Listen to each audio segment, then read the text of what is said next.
Hello.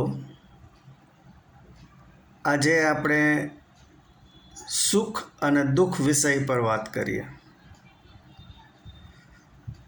સુખ અને દુઃખ આપણા જીવન સાથે જોડાયેલા છે. તેઓ સદાય આપણી સાથે રહેનારા જીવનસાથી નથી, પરંતુ અવારનવાર અવરજવર કર્યા કરતા આપણા જીવન પર્યંતના મહેમાન છે. પ્રકાશ અને અંધકાર માફક બંને સાથે નથી રહેતા. તેમના રોકાણ ટૂંકા અથવા લાંબા ગાળાના જરૂર હોય છે,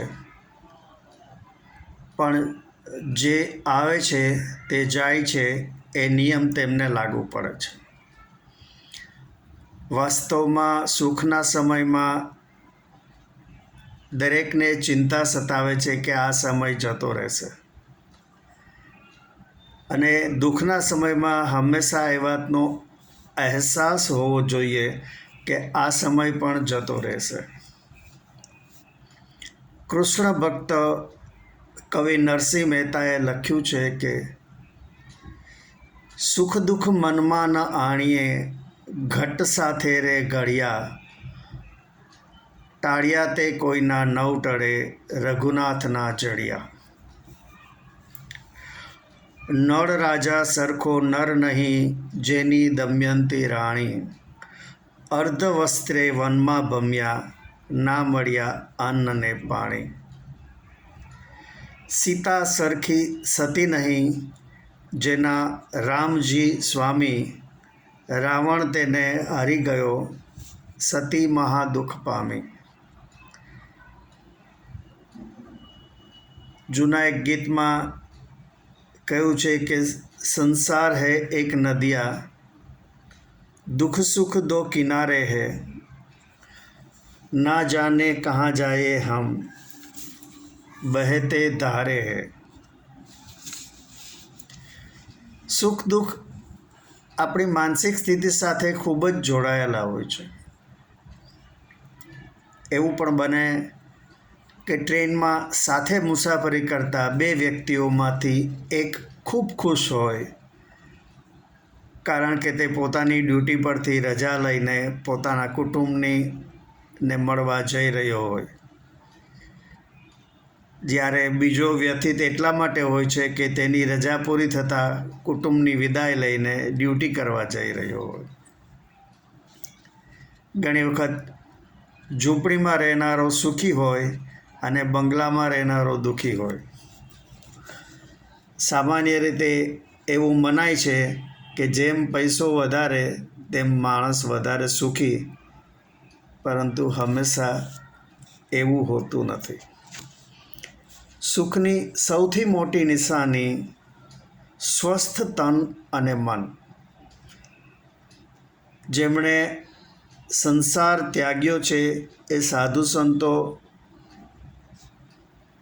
સુખી તો હશે જ ને, કે પછી એમને પણ દુઃખના અનુભવ થતા હશે. વીરપુરમાં જન્મેલા નાટ્યકાર શ્રી પ્રભુલાલ દ્વિવેદીનો એક પ્રસિદ્ધ કાવ્ય રચના, એમાં પણ જિંદગીની ફિલોસોફી રજૂ કરવામાં આવી છે. એક સરખા દિવસ સુખના કોઈના જાતા નથી, અને તેથી જ શાણા માણસો સુખ સાહેબીમાં જરા પણ ફૂલાઈ જતા નથી. નસીબ સાથ આપે કે ના આપે તેનાથી તેઓ જરા પણ ચલિત થતા નથી. માટે એવા જ લોકો શૂરવીર છે કે જે મુસીબતથી ડરી જતા નથી. જે ખીલે છે તે કરમાય છે, અને જે સર્જાય છે તે લોપાય છે. જે ચડે છે એ પડે છે. આ બધા જીવનના નિયમ પલટાતા નથી. સમય બળવાન છે, નહીં કે પુરુષ. અર્જુન, જેણે પોતાનું ધનુષ્ય બાણથી મહાભારતના યુદ્ધમાં કૌરવોની સેનાનો સંહાર કર્યો હતો, તેને કાબા લોકો લૂંટી ગયા. માટે હે સજ્જન, આ સંસારમાં ગર્વ ન કર. જ્યારે ભાગ્ય ફૂટે છે ત્યારે ભૂપતિ ભીખ માગે છે. કચ્છના ભૂકંપમાં કેટલાય ધનિક લોકો રોડ પર આવી ગયા હતા અને કંઈક સંસ્થાએ પીરસેલા ભોજન ખાવા મજબૂર થયા હતા. ઈશ્વરના દરબારમાં બધા ખાલી જ હાથે જાય છે. દુષ્કર્મથી ડરવું, પરંતુ મૃત્યુથી ડરવું નહીં, કારણ કે મૃત્યુ આવે છે માત્ર એક જ વખત. હું પદ છોડો, કારણ કે ધાર્યું હરીનું જ થાય. દુર્જન થઈને કોઈને પડતા પર લાત અથવા તો દાઝિયા પર ડામ આપજો માં. આપને આશા રાખું છું કે મારી આ વાત ગમી હોય તો મારા વિડીયોને લાઈક કરજો, આપના ગ્રુપમાં શેર કરજો અને મારી ચેનલને સબસ્ક્રાઈબ કરજો. આભાર. આવજો.